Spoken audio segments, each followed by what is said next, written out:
हत्तीने हल्ला केला आणि त्यानंतर एका शेतकऱ्याचा बळी गेला. आपण त्याच्याकडे सांत्वन केलं, सांत्वन केलं.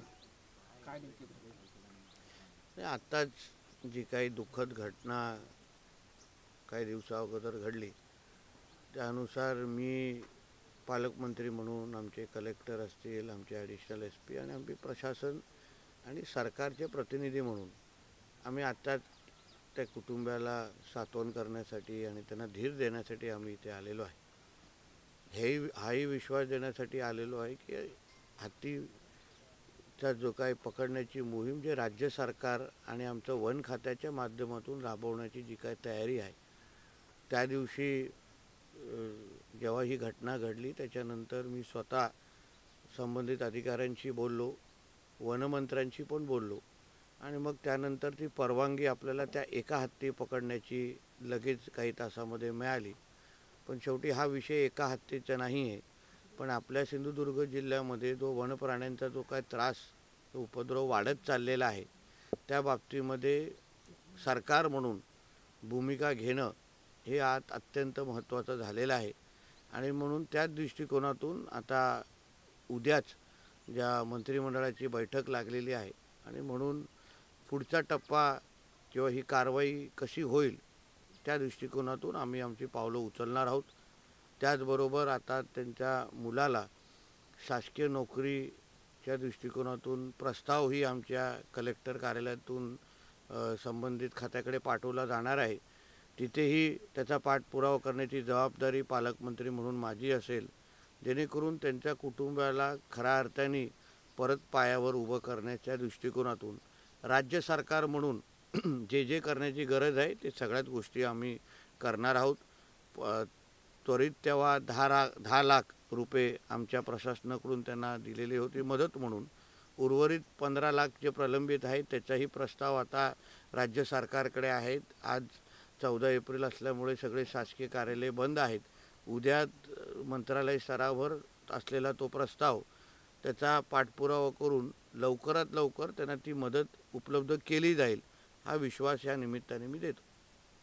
तर एकच हत्तीचं पकडण्याचा आदेश आहे, अन्यही हत्ती आहेत त्या संदर्भात परत तुम्हाला सांगतो, एका हत्तीचा आदेश त्या दिवशी मिळाला असला तरी आमच्या लोकांचा संवाद हा सगळ्याच वनप्राण्यांच्या उपद्रव थांबवण्याच्या दृष्टिकोनातून होता आणि त्या बाबतीतही पाठपुरावाही सुरू आहे. एका हत्तीच्या परवानगीला नजरेसमोर ठेवून तीच प्रक्रिया बाकी अन्य वनप्राण्यांच्या बाबतीमध्ये पण राबवली जाईल हाही विश्वास मी माझ्या दोडामार्ग वासियांना पण देतो, सिंधुदुर्ग वासियांना पण देतो. कोणाचाही जीव येणाऱ्या कालावधीमध्ये अशा पद्धतीने वनप्राण्यांच्यामुळे जाणार नाही ह्याची काळजी राज्य सरकार म्हणून आम्ही निश्चित पद्धतीने घेणार आहोत. सर, अनेकांच्या बागा उद्ध्वस्त झालेल्या आहेत, अनेकांच्या बागा हत्तीने उद्ध्वस्त केलेल्या आहेत, त्यासाठी राज्य सरकार काही मदत त्यांना करेल? बघा, जेव्हा जेव्हा हत्ती असेल किंवा अन्य प्राण्यांचा जो उपद्रव झालेला आहे तेव्हा तेव्हा राज्य सरकार म्हणून संबंधित खाते म्हणून आम्ही पंचनामे करतो आणि लगेच त्या बाबतीची मदत उपलब्ध करून देतो. याही बाबतीमध्ये नुकसान झालेलं आहे, आमच्या अधिकाऱ्यांनी पंचनामा केलेला आहे, आता तो प्रक्रियेचा भाग आहे. पण मूळ विषय माझा असा आहे की उद्या नुकसानच होता कामा नये, प्राण्यांचे उपद्रव आपल्याला थांबवायला पाहिजे, त्या दिशेने आमची वाटचाल सुरू आहे. जेणेकरून दोडामार्गमध्ये किंबहुना सिंधुदुर्ग जिल्ह्यामध्ये असलेला हा जो काही त्रास आहे वनप्राण्यांचा जो वाढत चाललेला आहे, ते आक्रमकता वाढत चाललेली आहे, म्हणून तो कसा थांबवता येईल मूळ प्रश्न अगर आपण सोडवला तर अन्य गोष्टीकडे आपल्याला जायची गरजच भासणार नाही. म्हणून त्या दिशेने माझं काम सुरू आहे. गेली 3 महिने आपण सातत्याने या प्रश्नाकडे अतिशय गांभीर्याने पाहत आहे आणि वनतारा प्रकल्पाअंतर्गत अनेक जे इथले वन्य प्राणी हत्तीच नाही तर गवे आणि माकड या गोष्टींकडे पण आपण प्रभावीपणे पाहतो आणि काही पिकांचं याच्यामध्ये नुकसानीमध्ये समावेश नाही. तर कॅबिनेटमध्ये जर तो विषय झाला तर त्याचा पण समावेश होऊन शेतकऱ्यांना दिला असा. तुमच्या प्रश्नाचा पहिला भाग असा आहे की अन्य सामाजिक संस्थेची मदत घेऊन हा प्रश्न सोडवता येईल का? मग संबंधित वन खाता असेल, आमच्या कर्नाटकच्या फॉरेस्ट लोकांशी पण आमची सुरू आहे.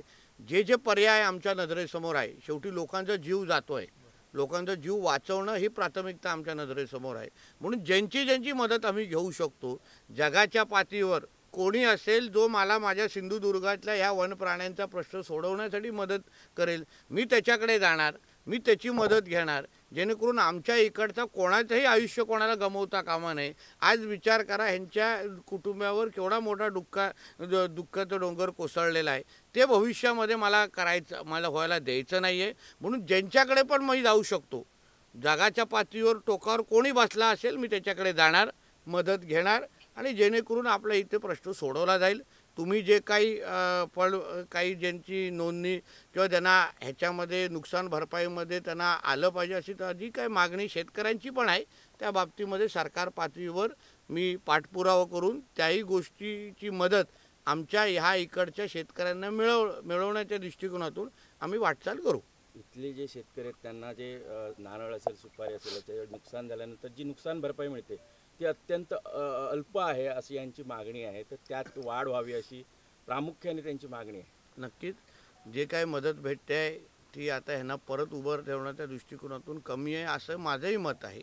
म्हणून त्या बाबतीमध्ये मी संबंधित मंत्र्यांचे पहिला प्रस्ताव जाईल, पंचनामे माहिती येतील आणि मग वाढवून कसं घ्यायचं त्यासाठी मी प्रयत्न करणार आहे. आमदार दीपक केसरकरजी पण आहेत, महायुतीचं सरकार म्हणून जे आमचे प्रतिनिधी आहेत सगळे आम्ही एकत्र मिळून इकडच्या शेतकऱ्यांना दिलासा कसं देता येईल त्या दृष्टिकोनातून पावलं उचलणार आहोत. थँक्यू.